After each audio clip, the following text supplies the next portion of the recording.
स्वाध्यायः परमः doctor Baba Saheb Ambedkar open university.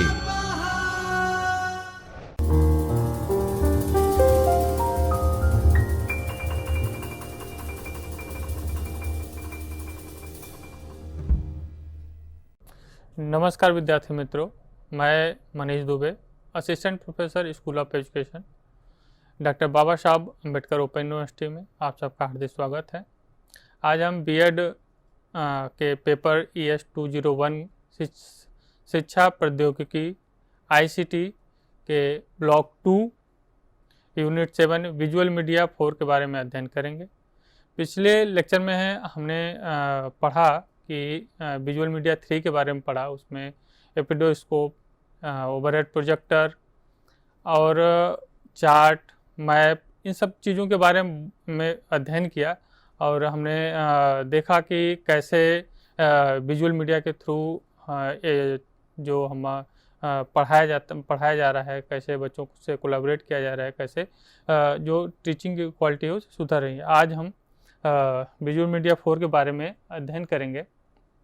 इसमें देखेंगे हम आज का जो हमारा लेक्चर है वो इसमें हम चाकबोर्ड क्या होता है, उसका एडवांटेज क्या है, लिमिटेशन क्या है और कैसे उसका यूज किया जाता है ये एजुकेशन में, पढ़ाने में, इसके बारे में अध्ययन करेंगे। दूसरा है डिजिटल बोर्ड क्या होता है, उसके कैरेक्टरिस्टिक क्या क्या हैं, उसका रोल क्या है, एक टीचर अपने क्लास में कैसे उसको इफेक्टिवली यूज कर सकता है, इसके बारे में पढ़ेंगे।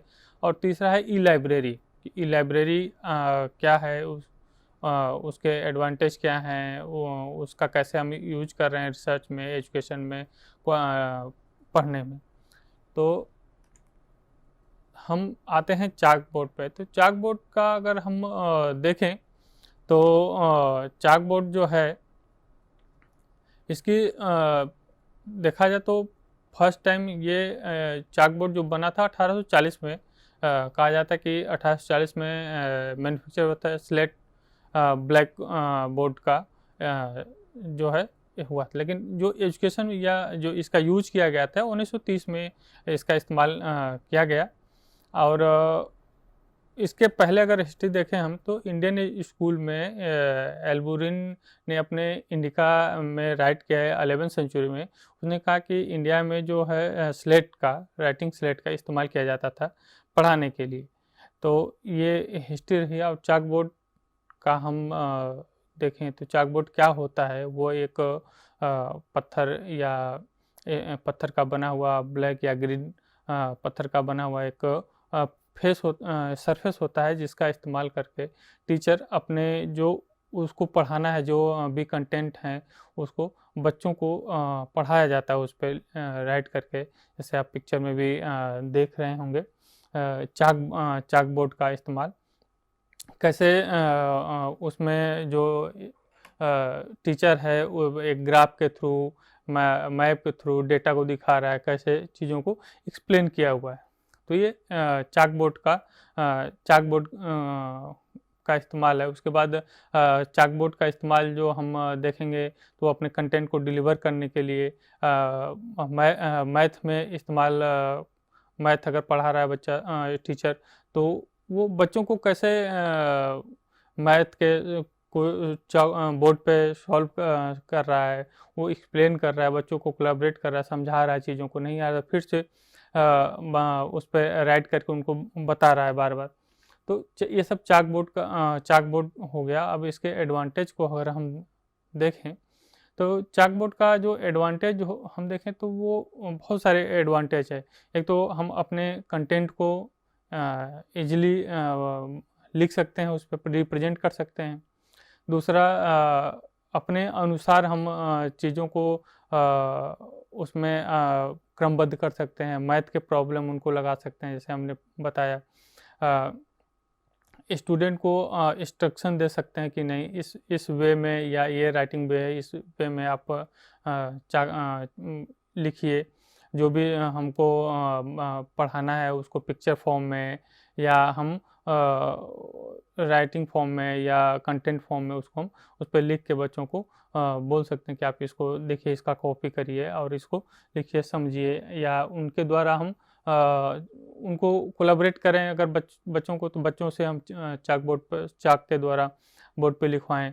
तो ये सब सारे एडवांटेज और हैं जो टीचर यूज करके एक कोलैबोरेटिव लर्निंग कर सकता है। दूसरा, अगर हम लिमिटेशन की बात करें तो चाक बोर्ड का जो लिमिटेशन है उसको अगर हम देखते हैं तो कहते हैं कि चाक बोर्ड जो है वो टीचर राइट कर रहा है, लिख रहा है सिर्फ, तो लिखने में ज़्यादा फोकस करता है और बच्चों को समझाने और कंटेंट को डिलीवर करने में कम समय देता है, जिससे जो हमारा लेक्चर है, जो हमारा है, वो बच्चों को समझ में, अंडरस्टैंडिंग उनकी उतनी हो नहीं पाती है। दूसरा, अगर देखें तो जो हर बच्चा जो है अलग अलग एबिलिटी होती है, उसमें क्वालिटी होती है, तो स्पीड होती है सबकी। तो चाक बोर्ड में अगर हम आप लिखे हुए हैं तो उसको हम अगर लिख के मिटाते हैं फिर, क्योंकि चाक बोर्ड छोटा होता है, ज़्यादा बड़ा होता नहीं है, तो अगर हम उन चीज़ों को लिखें और लिख के फिर मिटाएं तो कुछ बच्चों की स्पीड तेज़ होती है जो कॉपी कर लिए, कुछ बच्चों की स्पीड तेज़ नहीं है जो कॉपी नहीं कर पाए, तो उनके लिए वो अंडरस्टैंडिंग समझ नहीं पाते हैं, वो लिख नहीं पाते हैं, कंटेंट में पीछे रह जाते हैं। तो ये सब ड्रॉबैक हैं चाक बोर्ड के।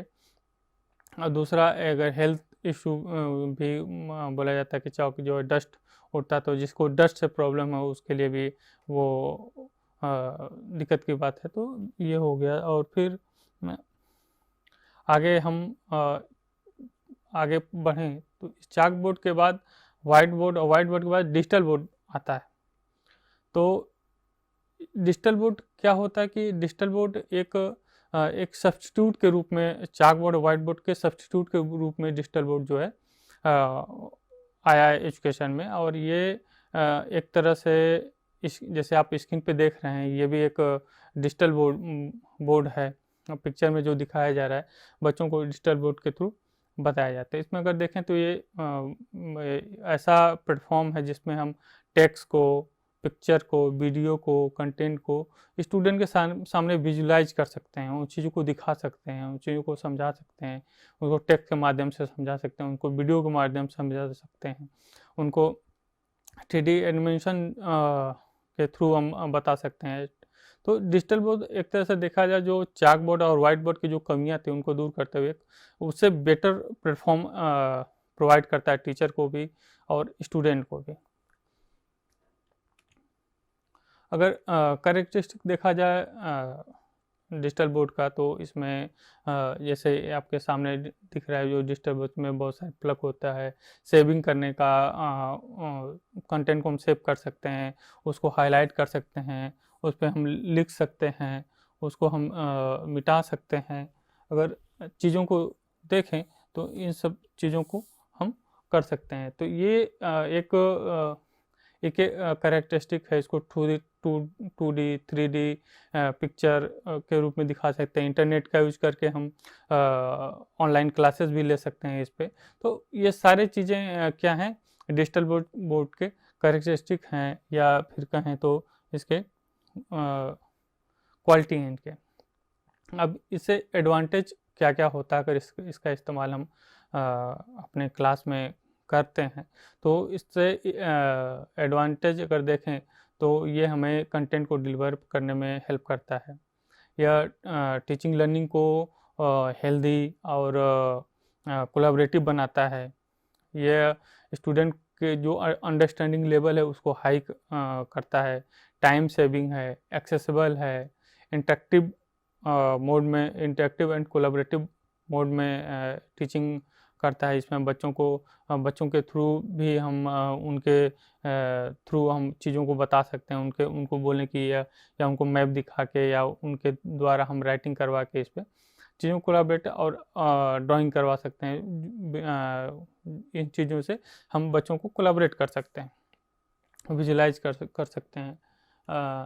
उसके बाद हम देखें अगर इसमें टीचर का रोल, टीचर कैसे इसको इफ़ेक्टिवली यूज कर सकता है। अगर देखें तो role of teacher in effective use of digital board, तो इसमें देखें तो जैसे आप फिगर में आप देख रहे हैं कि उसमें दिखा रहा है कि कैसे एक टीचर क्लास के बच्चों को कोलैबोरेट करके चीज़ों को समझा रहा है। उसमें जो मैप है, मैप के बारे में कैसे एक-एक स्टूडेंट्स है वो मैप को पूछ रहा है कि पॉइंट आउट कर रहा है कि इन चीज़ों के बारे में बताइए। उसको अलग-अलग कलर में, अलग-अलग वेरिएशन में उन चीज़ों को बता रहा है। तो और अगर हम देखें तो यूजिंग डिजिटल बोर्ड में यू में project text image all this thing and instruct convey concept idea insight and other details।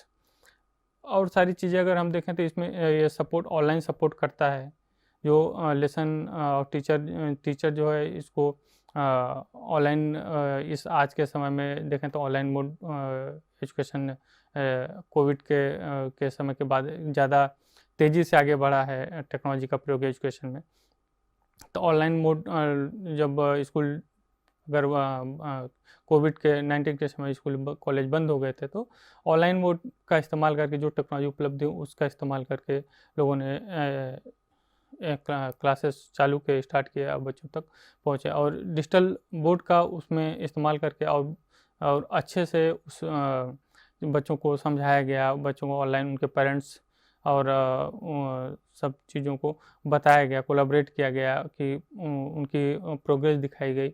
तो बहुत सारी चीज़ों में डिजिटल बोर्ड यूज करके हम इफ़ेक्टिवली अगर एक टीचर चाहे तो क्लास को एक हेल्दी क्लासरूम बना सकता है और अपने जो टीचिंग क्वालिटी है उसको हम और अच्छे से समझा सकते हैं। तीसरा आता है ई लाइब्रेरी। तो लाइब्रेरी अगर हम देखें तो लाइब्रेरी का समझें तो लाइब्रेरी क्या होती है। सभी लोग जानते हैं कि लाइब्रेरी वो स्थान है जहाँ पे बुक, जर्नल, न्यूज़पेपर, मैगजीन और पढ़ने के स्थान होते हैं जो जहाँ पे बच्चे जाके अलग अलग सब्जेक्ट के बुक अपने या इच्छा अनुसार जो भी पढ़ना चाहे वहाँ बैठ के शांति से पढ़ते हैं। वहाँ पे वो प्लेस है लाइब्रेरी कहलाता है। या collection of books, reading material, text, ये सब चीज़ों का जो कलेक्शन जहाँ होता है वो लाइब्रेरी एक तरह से कहलाता है। तो लाइब्रेरी का जो पुराना फॉर्म था वो अब टेक्नोलॉजी के आने से वो भी काफ़ी चेंज हुआ है। अगर देखें हम तो जो लाइब्रेरी थी वो अब ई लाइब्रेरी या डिजिटल लाइब्रेरी में कन्वर्ट हो गए टेक्नोलॉजी का यूज करके। हम डिजिटल लाइब्रेरी क्या है, एक डेटाबेस है या हम बोल सकते हैं एक क्लाउड भी बोल सकते हैं उसको। एक डेटाबेस है जो टेक्स्ट, जो कंटेंट है, टेक्स्ट है, वीडियो है, फ़ोटो है, ऑडियो है, डिजिटल डॉक्यूमेंट्स है, इन सारी चीज़ों को क्या करता है वो एक क्लाउड में या जो उसके क्लाउड में स्टोर करता है और जो भी चाहे उसको सर्च करके देख सकता है। Also reflect the internet library, digital library को internet library, online library, digital archive भी बोल सकते हैं, डिजिटल कलेक्शन भी बोल सकते हैं। ये सारा जो फॉर्म है वो ई लाइब्रेरी या डिजिटल लाइब्रेरी के पार्ट्स हैं। अगर हम देखें, अगर डिजिटल लाइब्रेरी की बात करते हैं तो अगर हम देखें तो डिजिटल लाइब्रेरी के जो पिलर हैं मेनली देखें तो 4 पिलर। एक स्टार्ट करने के लिए अगर देखें हम उसको, अगर हम डिजिटल लाइब्रेरी को अच्छे से अगर हम कन्वे करते हैं तो डिजिटल रिसोर्सेस अवेलेबल होने चाहिए। डिजिटल रिसोर्स कोई भी इंस्टीट्यूट है, कोई भी संस्था है तो वहाँ पे डिजिटल रिसोर्स होने चाहिए। Digital objective, text, graphics, image, audio, video content, books, वो डिजिटल फॉर्म में अवेलेबल होना चाहिए पहला तो। दूसरा, टेक्नोलॉजी का जो इंफ्रास्ट्रक्चर वो अच्छा होना चाहिए, वहाँ कनेक्टिविटी अच्छी होनी चाहिए, इंफ्रास्ट्रक्चर होना चाहिए, computer, broadband network, high speed network, ये सारे चीज़ें होना चाहिए। तीसरा, एक्सपीरियंस, जो भी उसको डिजिटल लाइब्रेरी को चला रहा है उसके पास एक्सपीरियंस, नॉलेज हो, स्किल हो, जो कम्युनिकेट कर सके, जो चीज़ों को और अच्छे से उसको व्यवस्थित कर सके। तो डिजिटल लाइब्रेरी सर्विस जो है प्रोवाइडर जो वो भी एक बहुत बड़ा योगदान प्रोवाइड करता है। Integrate access, online retrieval, online deliver, inter library loan, resource sharing and training. तो इस 4 चीज़ें जो है ये एक ई लाइब्रेरी को बनाने में, उसको खड़ा करने में एक बेस की तरह काम करता है। अगर लाइब्रेरी डिजिटल लाइब्रेरी में और चीज़ें हम देखें तो गवर्नमेंट भी हमारा इसमें जो गवर्नमेंट है वो भी काफ़ी टेक्नोलॉजी का एजुकेशन में, डिजिटलाइजेशन ऑफ एजुकेशन काफ़ी फोकस है और काफ़ी चीज़ों का इंफ्रास्ट्रक्चर तैयार कर रही है, जिससे बहुत सारे चीज़ें पहले से हैं जो डिजिटल लाइब्रेरी है। इनफ्लिपनेट का निर्माण हुआ। जो इनफ्लिपनेट क्या है? इनफ्लिपनेट एक ऐसी डिजिटल लाइब्रेरी है, ऐसा क्लाउड या ऐसे संस्था है जो देखें तो जो इंडिया की जो यूनिवर्सिटियां हैं, जो भी उनकी लाइब्रेरी वो एक दूसरे से कनेक्ट करता है। भारत ने मतलब सरकार ने ये बनाया कि हमारे पास एक ऐसी लाइब्रेरी हो जो जिसमें सारे जो डॉक्यूमेंट है, रिसर्च हैं या और ई कंटेंट हैं, जो हमारे इंडिया की जो लाइब्रेरी है उसमें जितनी यूनिवर्सिटियों में लाइब्रेरी, कॉलेज में लाइब्रेरी वो इन्फ्लुएंस से कनेक्ट हों, और कोई भी स्टूडेंट कोई भी जो भी एक्सेस करना चाहता है वो कहीं भी बैठ के जब चाहे तब जो भी डॉक्यूमेंट चाहे वो, जो भी कंटेंट चाहिए वो रीडिंग मटेरियल वहाँ से सर्च कर सकता है। वो इजीली अवेलेबल है, जिससे वो अपने रिसर्च क्वालिटी को, जो अपने जो उनका अध्ययन करने का होता है, वो इजीली वो चीज़ों को बता सकता है, पढ़ा सकता है उन चीज़ों को। तो ये भी एक ई लाइब्रेरी है जो इंडिया का कोलैबोरेशन है। और ई लाइब्रेरी की अगर हम आगे बात करें, एडवांटेज की बात करें, तो ई लाइब्रेरी जो है एक किस रूप में एडवांटेज हमको देती है, तो फिजिकल बाउंड्री उसकी नहीं है। सबसे बड़ी चीज़ मतलब ई लाइब्रेरी का ये है कि जो उसकी फिजिकल कोई बाउंड्री नहीं है, वो बाउंड्रीलेस है। आप कहीं से भी बैठ के, किसी देश के किसी कोने से बैठ के आप चीज़ों को कंटेंट को एक्सेस कर सकते हैं। दूसरा हम देखें तो राउंड द क्लॉक अवेलेबल है। वो जो डिजिटल लाइब्रेरी है वो आप कभी भी, किसी भी 24 घंटे आप कभी भी इस्तेमाल कर सकते हैं। जब आप फ्री हों उस हिसाब से आपके जो समय मिले आप उसको एक्सेस कर सकते हैं। मल्टीपल एक्सेस है, वो बहुत सारे यूजर एक साथ वो यूज कर सकते हैं, ऐसा उसमें बनाया गया कि क्योंकि बहुत लोग डिजिटल लाइब्रेरी का यूज करें तो मल्टीपल यूजर होना जो बहुत ज़रूरी है। स्ट्रक्चर अप्रोच है, एक स्ट्रक्चर है उसका, एक व्यवस्थित तरीके से रखा गया है। हर सब्जेक्ट का अलग अलग चीज़ें हैं, रिसर्च है, बुक्स है, रिसर्च पेपर हैं, जर्नल है, मैगजीन है, सब अलग अलग चीज़ों के हिसाब से उसको कंटेंट के हिसाब से उसको ऑर्गेनाइज किया गया है। वेल एस्टेब्लिश स्ट्रक्चर है उसका। इंफॉर्मेशन रिट्राइवल है, आप कभी भी इंफॉर्मेशन को रिट्राइव कर सकते हैं। जब आपने अभी रिसर्च किया उसके बाद में अगर आप चाहें तो फिर पुनः, ऐसा नहीं कि आप दोबारा उस चीज़ को फिर से नहीं, कंटेंट को नहीं पढ़ सकते या ढूंढ नहीं सकते, आपको मिलेगा नहीं। तो इंफॉर्मेशन रिट्राइवल भी है। प्रिजर्वेटिव एंड कंजर्वेशन भी है उसमें। ई लाइब्रेरी जो है आपका, डिजिटल लाइब्रेरी जो है आपका, उसमें कंटेंट को आप प्रिजर्व भी कर सकते हैं, उसका आगे बढ़ा सकते हैं चीज़ों को। वो आपको एक स्पेस देता है, नेटवर्किंग उसमें डेवलप होती है। तो सारी चीज़ें हैं जो आपको ई लाइब्रेरी के थ्रू मिल सकती है। अगर हम और देखें एडवांटेज के बाद, अगर हम बात करें डिसएडवांटेज की, तो डिसएडवांटेज में अगर हम डिजिटल लाइब्रेरी में देखें तो डिसएडवांटेज भी हैं उसके, कि ये जो स्टूडेंट है वो अगर वो उसके बारे में नहीं जानता है या उसके कैसे सर्च करते हैं, तो टाइम टेकन प्रोसेस भी उसके लिए है। वो सही चीज़ों को, सही रिसर्च को खोज नहीं पाता है। ये भी एक मतलब समस्या है जो भी उसके ई लाइब्रेरी को पढ़ता है। अगर ई लाइब्रेरी टेक्नोलॉजी का उसको ज्ञान नहीं है तो कंटेंट को नहीं खोज पाएगा, ये ड्रॉबैक है। इंटरनेट फैसिलिटी उनके पास अच्छी होनी चाहिए, अगर नहीं है तो नहीं खोज पाएंगे। तीसरी चीज़ की लोग ये जो डिजिटल लाइब्रेरी है किसी इंस्टीट्यूट या जिसके थ्रू भी वो रजिस्टर्ड होने चाहिए, ये सब सारी चीज़ अच्छा भी है। एक तो देखे तो ड्रॉबैक भी में भी आ सकता है। तो इन सारी चीज़ें डिजिटल लाइब्रेरी के में आप उपलब्ध है। लेकिन ज़्यादातर अभी क्या है कि डिजिटल लाइब्रेरी के थ्रू हम बहुत सारे रिसर्च मटेरियल, कंटेंट्स, ई बुक इतने ज़्यादा डेवलप हो रहे हैं, जो जिससे डिजिटल लाइब्रेरी का एरिया जो है ब्रॉडर हो रहा है, जो उसका कंटेंट है जो रिच हो रहा है। तो आने वाले समय में देखें तो डिजिटल लाइब्रेरी का जो चलन है वो क्लास में स्टूडेंट के बीच और बढ़ रहा है, क्योंकि वो उसकी बाउंड्री नहीं कोई, क्योंकि जो फिजिकल लाइब्रेरी थी, जो लाइब्रेरी है वो आप वहाँ पे जाएंगे, उसके बाद जो किताबें आपको चाहिए तो आप इस्तेमाल करेंगे। लेकिन एक चीज़ और डिजिटल लाइब्रेरी के थ्रू लग रहा है कि रीडिंग जो हैबिट है, बुक रीडिंग हैबिट, वो इसके थ्रू देखें तो कम होती जा रही है। और दूसरी क्योंकि डिजिटल लाइब्रेरी के थ्रू क्या कि कंप्यूटर से जो बच्चे हैं चीज़ों को जो चाहिए उनको बस सिर्फ वही कंटेंट उठाते हैं। बुक में क्या था कि आपको रीड करना पड़ता था, उसके बाद सर्च करना पड़ता था, तो ब्रॉडर एक ये भी एक ड्रॉबैक के रूप में डिजिटल लाइब्रेरी का हम देखें तो है।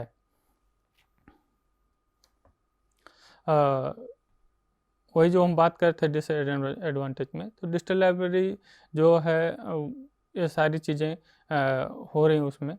तो digital library valid copyright case भी इसमें मतलब एक पॉइंट ये भी है कि जो डिजिटल लाइब्रेरी में कॉपी राइट केस जो है वो भी कंटेंट पे वो नहीं हो पाता है, जो वो फॉलो नहीं हो पाता वो रूल, क्योंकि डिजिटल कोई भी एक्सेस कर सकता है, तो कोई भी नॉलेज उस चीज़ को उठा के यूज किस वे में यूज कर रहा है, एक उसका ये भी एक चैलेंज है कॉपीराइट रूल्स के अगेंस्ट डिजिटल लाइब्रेरी का एक ड्रॉबैक है अगर देखें तो। ये सारी चीज़ें हैं डिजिटल लाइब्रेरी में। अगर हम अब टोटल बात करें कि समराइज करें इन चीज़ों को, तो हम देखेंगे कि हमने आज के लेक्चर में अध्ययन किया कि पहले हमने पढ़ा कि ब्लैक बोर्ड क्या होता है, कैसे एक समय से मतलब टाइम टू टाइम टेक्नोलॉजी की चेंज हुई है, कैसे एजुकेशन चेंज हुआ है, कैसे वे चेंज हुआ, वो एक पूरा प्रोसेस हमने देखा। ब्लैक बोर्ड क्या होता है, उसका इस्तेमाल किया, किस हिसाब से इस्तेमाल किया, उसके ड्रॉबैक क्या क्या थे, वाइट बोर्ड। फिर उसके बाद हम आए डिजिटल बोर्ड पे। डिजिटल बोर्ड कैसे उन ब्लैक बोर्ड और वाइट बोर्ड को रिप्लेस करके या उसको एक सब्स्टिट्यूट के रूप में आगे आया डिजिटल बोर्ड, और कैसे डिजिटल बोर्ड के थ्रू हम बच्चों को और इंटरेस्टिंग जो हमारा टीचिंग है पेडागोगी है वो और इंटरेस्टिंग बना सकते हैं और कोलैबोरेटिव बना सकते हैं। वो चीज़ें डिजिटल बोर्ड ने जो एक उसके ड्रॉबैक को पिछले जो वाइट बोर्ड और ब्लैक बोर्ड के उसके ड्रॉबैक को ख़त्म करते हुए डिजिटल बोर्ड ने आगे बढ़ाया। उसके बाद हम आते हैं टेक्नोलॉजी उसका ई लाइब्रेरी का इस्तेमाल किया था। उसके बाद ई लाइब्रेरी में पहुँचे हम। ई लाइब्रेरी के थ्रू कैसे हम चीज़ों को जो हम पढ़ना है, जो भी चीज़ें हमको अध्ययन करना है, उससे हम रिलेटेड कंटेंट को ढूंढ लेते हैं, कैसे हम ई बुक सर्च कर लेते हैं, कैसे डाउनलोड करते हैं, ये सब चीज़ों ये सब सारी चीज़ें जो हैं हम ई लाइब्रेरी के थ्रू कर सकते हैं। कैसे रिसर्चर अपने रिसर्च से रिलेटेड जर्नल आर्टिकल सारे चीज़ों को ई लाइब्रेरी से कनेक्ट करता है, बुक कनेक्ट करता है, अपने जो रिसर्च एरिया है उस हिसाब से अपने रिसर्च को आगे बढ़ाता है, प्रोसीड को आगे बढ़ाता है।